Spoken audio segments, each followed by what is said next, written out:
Hi friends, എൻ്റെ പുതിയ വീഡിയോയിലേക്ക് സ്വാഗതം.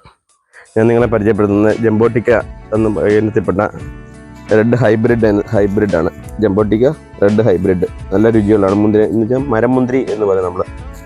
അതിൻ്റെ ഈ ശിഖരങ്ങളിൽ കനമുള്ള കമ്പുകളിലാണ് ഇതിൻ്റെ മുന്തിരിങ്ങ പോലെ പിടിക്കുന്നത്. ഒരു 3 വർഷമായ പ്ലാന്റാണ്. ഇപ്പം നമ്മുടെ ഇപ്പോൾ രണ്ടാമത്തെ വട്ടം ഇത് കായ്ച്ചു തുടങ്ങിയിരിക്കുകയാണ്. കേട്ടോ, ചെറിയ അത് മുന്തിരിങ്ങയുടെ ടേസ്റ്റാണ്. എന്തൊക്കെ പഠിച്ച് കാണിക്കും. മുന്തിരിങ്ങയുടെ കൂട്ട് തന്നിരിക്കും. അടിയിൽ നിന്നുകൊണ്ട് മണ്ണ് വരണ്ട്. എന്തായാലും കറക്റ്റ് മുന്തിരിങ്ങ എങ്ങനെയാണെന്ന് വെച്ചാൽ അതുപോലെ തന്നെയാണ്. ഞാൻ പൊട്ടിച്ച് കാണിക്കാം.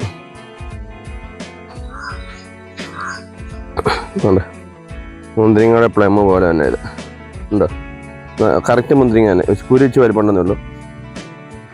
മുന്തിരിങ്ങ അതേ രുചി തന്നെ. നമുക്ക് തൊലി അതുപോലെ തന്നെ തിന്നാം. പിന്നെ മരമുന്തിരി എന്ന് പറയും, ജംബോട്ടിക്ക പറയും. ഇത് റെഡ് ഹൈബ്രിഡ് ഇനത്തിൽപ്പെട്ടാണ്. ഇതിൻ്റെ വെറൈറ്റി 3 മൂടുകൂടെ ഞാൻ വെച്ച് പിടിപ്പിച്ചിട്ടുണ്ട്. ഒന്ന് അതും ഡ്രമ്മിനകത്താണ്. ഇതുണ്ട്, ഇത് ഒരെണ്ണം ഒരു മൂട്. ഇത് അത്യാവശ്യം വളർന്ന 1 വർഷമായത്, അത്യാവശ്യം വളർച്ചയായിട്ടുണ്ട്. ഇത് വേറൊരു മൂട്, അതും ഡ്രമ്മിനകത്ത് വെച്ചേക്കാണ്.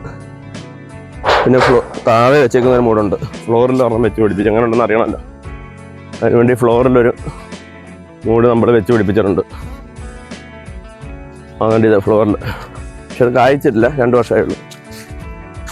അതിന് അടുത്ത വർഷത്തേക്ക് കായ്ക്കുമായിരിക്കും. ഇങ്ങനെ 3 മൂടാണ് നമ്മൾ വെച്ച് പിടിച്ചിരിക്കുന്നത്. ഇത് റെഡ് ഹൈബ്രിഡ് അല്ല, 3 അല്ല 4 റെഡ് ഹൈബ്രിഡ് എത്തിപ്പെട്ടാണ്. ഇതിൻ്റെ കൂടുതൽ വിശേഷമായി വീണ്ടും കാണാം. എൻ്റെ ചാനൽ സബ്സ്ക്രൈബ് ചെയ്യുക, ഫോളോ ചെയ്യുക, ലൈക്ക് ചെയ്യുക. Thank you.